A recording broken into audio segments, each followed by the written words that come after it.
उठाओ अपने हाथों को थैंक यू जीसस बोलते हुए।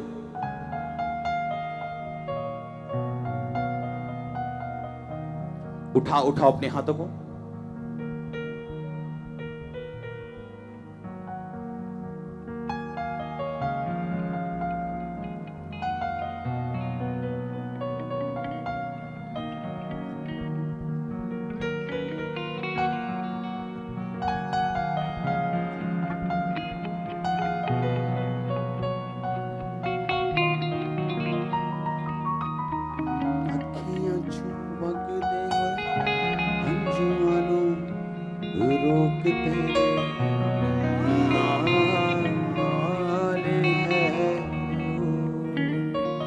प्रभु यीशु मसीह के सामर्थ्य नाम में मांगते हैं।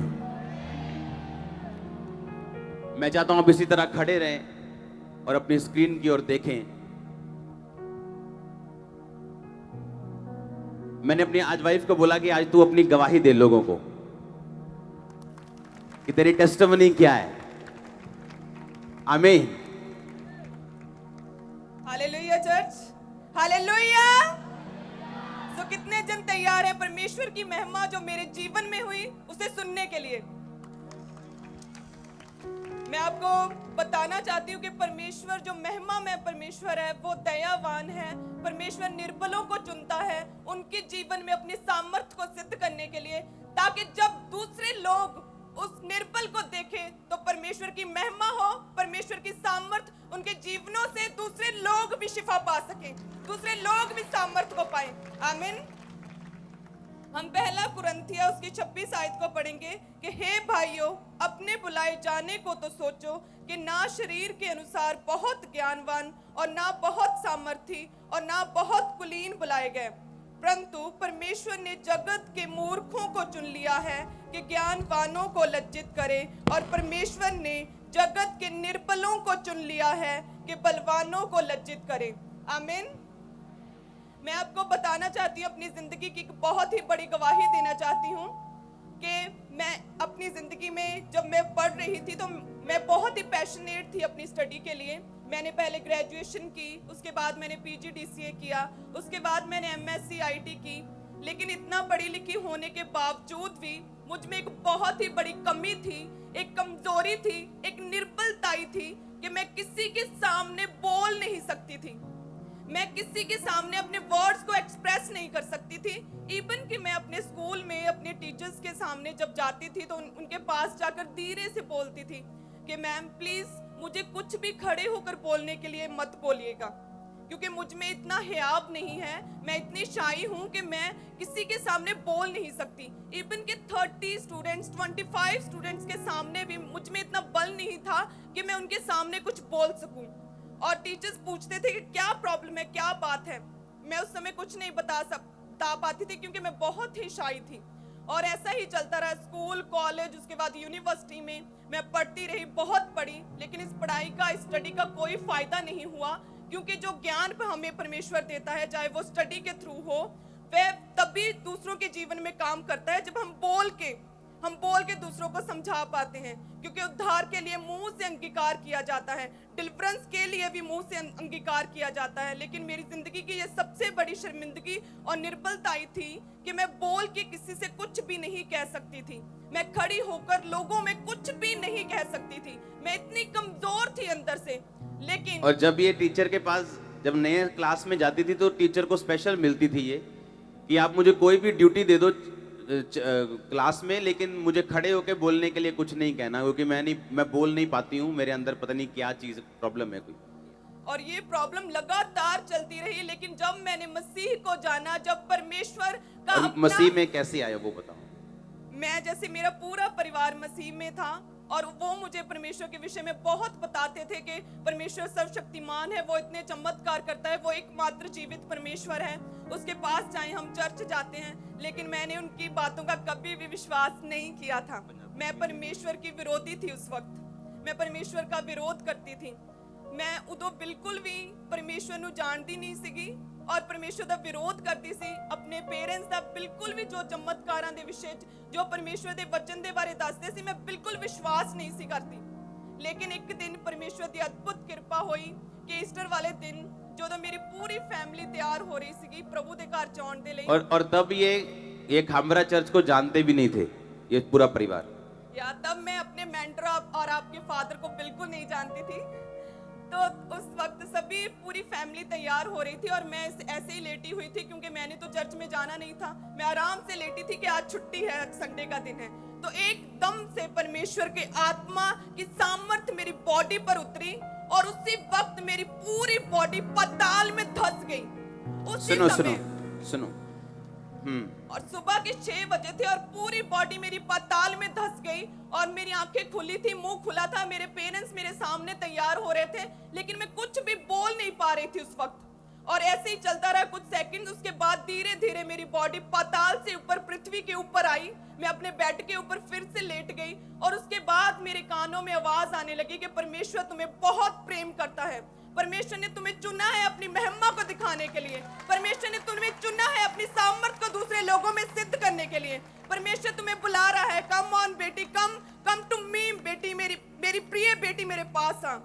ऐसी आवाजें मेरे कानों में आने लगी और मैं सरप्राइज्ड और शॉक्ड थी। और जैसे ही मैं नॉर्मल हुई, कानों से आवाजें बंद हुई, उसी वक्त मैंने अपने पेरेंट्स को बताया। और वो ईस्टर का दिन था जब मैं पहली बार परमेश्वर की हुजूरी में, परमेश्वर की प्रेजेंस में और परमेश्वर के घर में गई थी। पहली बार चर्च जब गई थी, ईस्टर वाले दिन गई। वो ईस्टर का दिन था और उस दिन के बाद मेरी लाइफ ट्रांसफॉर्म हो गई, टोटल लाइफ चेंज हो गई। जब मैंने मसीह को जाना तो मेरी जिंदगी की सबसे बड़ी कमजोरी, सबसे बड़ी निर्बलताएं, जो मैं अपनी जिंदगी की सबसे बड़ी शर्मिंदगी समझती हूँ कि इतना पढ़ने लिखने के बावजूद भी मैं किसी से बात नहीं कर सकती थी, वो कमजोरी मेरी जिंदगी से दूर हो गई। आज ना केवल इस चर्च के लोग, गुरदासपुर ब्रांच के लोग, ऑनलाइन चर्चों में, बल्कि ऑनलाइन लाखों लोग आज मुझे सुन पा रहे हैं। हालेलुया। ऐसे जिस तरह परमेश्वर ने अपने महिमा में, परमेश्वर है अपनी महिमा के धन में से परमेश्वर ने मुझे ये दान दिया कि अपनी आत्मा से भरकर परमेश्वर ने मेरी इनर प्रॉब्लम्स को, मेरी इनर बॉडी में अपनी स्ट्रेंथ को मेरे जीवन में डालकर मुझे अपना बल दिया है। उसी तरह से और जब ये चर्च जाना शुरू हुए थे तो इनके पास, इनके फैमिली के पास किराया नहीं होता था कभी भी। यस, हम फाइनेंशियली इतने सिक थे, इतने गरीब थे, इतना निर्धन परिवार था, इतनी बीमारियों परेशानियों में थे, लेकिन कोई भी बीमारी, कोई भी पैसे की तंगी, कोई भी शर्मिंदगी हमें परमेश्वर से कभी भी दूर नहीं कर पाई थी।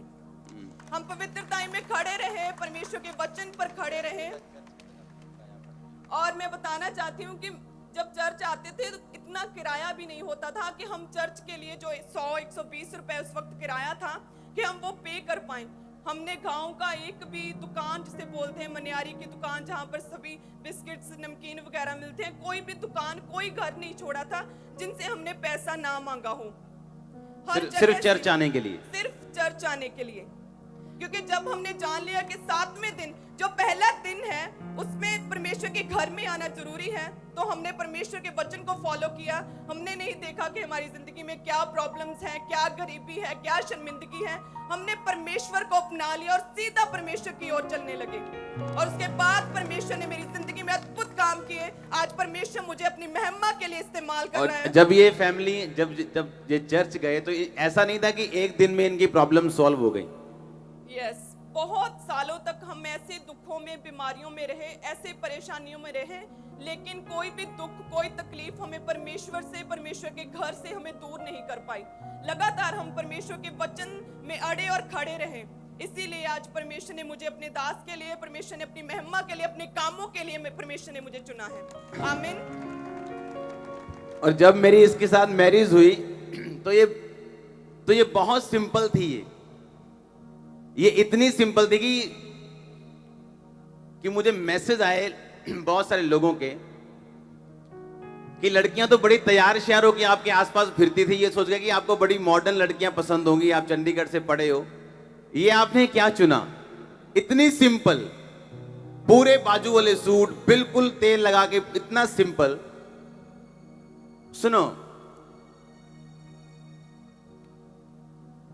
जब इसकी मैरिज हुई तो ये 25 साल की थी। हाँ जी। उससे पहले की लाइफ बताओ क्या थी? मैं पहले बहुत ही सिंपल थी, बहुत ही सिंपल घराने से थी, गरीब परिवार से थी, लेकिन स्टडी का इतना पैशन था मुझे पढ़ाई करने का। जब स्कूल कॉलेज में भी जाती थी तो बहुत सिंपल तेल मल के बिल्कुल सीधे बाल, सिंपल सूट, 2-4 सूट होते थे गिनती के, जो डाल के चेंज कर करके कॉलेज में, स्कूल में जाती थी। और बहुत ही शाई थी मैं, हमेशा अपनी लाइब्रेरी में बैठी रहती थी मैं। और कोई लड़का नहीं, कोई बॉयफ्रेंड नहीं, कोई ऐसा चक्कर नहीं जैसे आज होते हैं लोगों। क्योंकि मैं स्टडी में थोड़ी होशियार थी, तो जो क्लास के बॉयज थे, अगर उन्होंने मुझसे नोट्स लेने होते थे तो सबसे पहले वो मुझे दीदी बोलते थे। तो पूरे स्कूल में सभी बॉयज मुझे दीदी बोलते थे यूनिवर्सिटी में, और टीचर्स हैरान थे कि तुम्हें ही अकेली एक ही लड़की को सारे लड़के दीदी क्यों बोलते हैं। वो ही परमेश्वर की महिमा थी, वो परमेश्वर का महिमा में हाथ था मेरे ऊपर कि परमेश्वर ने मुझे संभाल के रखा ताकि आज मैं लाखों रूहों को बचा पाऊं। आमीन। और ये इसको नहीं मालूम, ये मेरी प्रेयर थी कि परमेश्वर जब भी मेरी मैरिज हो तो एक क्लीन लड़की के साथ हो, जैसे मेरी लाइफ। आमीन। तो आप इमेजिन कर सकते हो कि अगर एक बंदा पवित्रताई में कहां भी क्यों ना हो, बाइबल कहती, परमेश्वर ने कहा कि मैंने जगत के, कहता परंतु परमेश्वर ने जगत के मूर्खों को चुन लिया। कहता परमेश्वर ने इसलिए चुना जगत के मूर्खों को कि वो ज्ञानवानों को लज्जित कर सके। बैठ जाओ सब जन अपनी बॉडी में, आत्मा में आप हमारे साथ खड़े हैं। गुरदासपुर बैठ जाओ, सब जगह लोग बैठ जाओ। उसमें लिखा परमेश्वर ने जगत के निर्बलों को चुन लिया कि वो बलवानों को लज्जित करें। आमीन। कहता परमेश्वर ने तुम्हें इसलिए नहीं चुना आज प्रचार करने के लिए कि तुम बड़ा अच्छा बोलती थी या तुम पढ़ी लिखी थी। आज परमेश्वर ने ऐसे बंदे को चुना जो स्पेशल क्लास में जाके बोलता था कि भाई साहब मुझे खड़े होने के लिए नहीं बोलना, कुछ मर्जी काम कर लो, झाड़ू मरवा लो, पोछा मरवा लो, मॉनिटर बना दो, कुछ भी कर लो, मुझे खड़े होकर कुछ स्पीच देने के लिए नहीं बोलना है। और परमेश्वर ऐसे ही व्यक्ति को चुनता है कि कल को वो ये ना कहे कि मेरी ताकत की वजह से मैं बोल रहा हूं। परमेश्वर ने कहा, वरन परमेश्वर ने जगत के नीचों, तुच्छों, जो है भी नहीं, उनको चुन लिया कि उन्हें, जो अपने आप को कुछ समझते हैं, उन्हें व्यर्थ ठहराएं, ताकि कोई प्राणी परमेश्वर के सामने घमंड ना करने पाए। आप में से कितनी बहनें यहां पे होंगी जो आज गरीब होंगी? कितने भाई यहां पे होंगे जो गरीब परिवार से होंगे? तो आपके स्पिरिचुअल मदर की टेस्टिमनी आपके लिए एक ब्लेसिंग है कि आप कहीं से भी खड़े हो सकते हो। आपकी गरीबी मायने नहीं। इमेजिन करो, इनके घर रिश्तेदार जब आते थे तो बोलते थे कैसे हो तुम, तो क्या जवाब देते थे आपकी फैमिली जो थी? तो हम हमेशा अपने शब्दों से, हमेशा हम अपने नेचर से परमेश्वर की महिमा करते थे कि हम बहुत खुश हैं, हम बहुत खुश हैं मसीह को जान के, हम अपने परिवार में बहुत सुखी हैं। और अभी गवाही नहीं आई थी परिवार में, अभी थोड़ी थोड़ी गवाहियां शुरू हुई थी, अभी बड़ी गवाही नहीं आई थी परिवार में। लेकिन जब भी लोगों ने पूछना, भाई तुम कैसे हो, तुम चर्च जाना शुरू हो गए, क्योंकि यही थे उस गांव में जो सभी अन्य जातियों से भरा हुआ गांव है, कि तुम अभी चर्च जाते हो, कैसे हो तुम। तो हम खुल के मसीह की प्रशंसा करते थे परमेश्वर की, वो सामर्थी परमेश्वर है। हम बहुत खुश हैं, हम अपनी जिंदगी में हर एक दुख से हमने शिफा पा ली है। हमने कभी भी अपने मुंह से ये नहीं बोला था उस वक्त कि हम दुखी हैं, हम बीमार हैं, हम परेशानी में हैं। नो, हमने हमेशा परमेश्वर की अपने शब्दों से महिमा की थी, और आज वैसा ही हुआ, और सेम वैसा ही हुआ जैसा हमने अंगीकार किया था। और ये 3 बेटियां और एक बेटा है, ये 3rd बेटी है। yes. जब ये हुई थी तो लोग रोए थे, इसकी फैमिली रोई थी, इसके पापा के और मदर को छोड़ के। yes. मेरे पेरेंट्स को छोड़कर सभी गांव के लोग हमारे पास अफसोस करने के लिए आ रहे थे जब मेरा बर्थ हुआ, कि पहले ही ऑलरेडी 2 गर्ल्स थी, अभी एक और तीसरी बेटी हो गई। तो सभी दुखी थे, सभी दुख के साथ मम्मा पापा के पास आ रहे थे कि अब ये क्या हो गया। लेकिन मेरे फादर बहुत ही खुश थे, उन्होंने बोला कि ये परमेश्वर ने दिया है, ये रब ने दी है, तो परमेश्वर आप ही देखूगा। मेरे फादर ने वर्ड्स बोले सी, उन्होंने पूरा एंजॉय सेलिब्रेट किया सी मेरे बर्थ नु, मेरे फादर और मदर ने। लेकिन बाकी सारे साडे रिश्तेदार, साडे पिंड दे लोग सारे बहुत दुखी सी कि तीसरी कुड़ी फेर आ गई, क्योंकि तीसरा मुंडा चाहिदा सी इन्हां नूं, क्योंकि पहला बेटी सी, दूजी बेटी सी, और जो तीजी बेटी हुई तो फिर मतलब रिश्तेदार मतलब अफसोस मनाने लिए आ रहे थे, मतलब रो के, कोई रो के दिखा रहा सी, कोई अफसोस मना रहे, कोई विरोधी खुश हो रहे थे कि लो ये तीजी कुड़ी हो गई। पर अगर आप ध्यान से देखो, इसी 3rd लड़की ने अपनी फैमिली का बेटा बन गई है ये।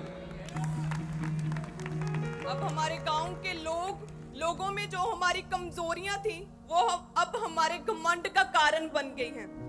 अब लोग जान गए हैं कि वाकई मसीह परमेश्वर जीवित परमेश्वर है, वो सामर्थ्य और वो सब कुछ करने की सामर्थ्य रखता है। अब हमारे गांव के बहुत से लोगों ने मसीह को जान लिया है, बहुत से लोग मसीह में आ गए हैं। अब मेरे फादर मदर अभी परमेश्वर की फुल टाइम सेवकाई में है, मेरा पूरा परिवार अब परमेश्वर की सेवा में है। और ये सिर्फ और सिर्फ हुआ क्योंकि पहले हमने फेथ रखा, हम विश्वास में अड़े और खड़े रहे। हमने अपने दुखों में, तकलीफों में, कमजोरियों में कभी भी डगमगाए नहीं, हमने कोई डाउट नहीं किया।